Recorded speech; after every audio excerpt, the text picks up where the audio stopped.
টাকা পয়সা তার কোনো উপকার করতে পারবে না। তার যে স্ত্রী আপনাকে কষ্ট দিয়েছে সেও ধ্বংস হবে।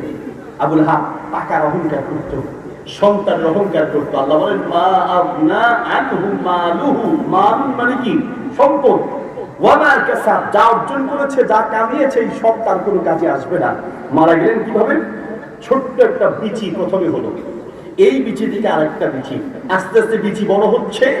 বিচি আর ওই ফোড়ার যন্ত্রণায় মাটিতে ছটফট করে কাঁপতে লাগলো। একটা পর্যায়ে বিচি বড় হতে হতে ফেটে দুর্গন্ধ বের হওয়া শুরু হয়েছে। এত দুর্গন্ধ, নিজের ছেলে মেয়ে বিবি বাচ্চা সব তাকে রেখে পালিয়েছে, পরিবারের লোকেরা পালিয়েছে। দুর্গন্ধ আরো বাড়তে লাগলো, এলাকার লোকেরা পালিয়েছে। এক গ্লাস পানি দেওয়ার মতো লোক খুঁজে পায় নাই। মরুভূমির বালু খেয়ে দুনিয়া থেকে বিদায় হয়েছে।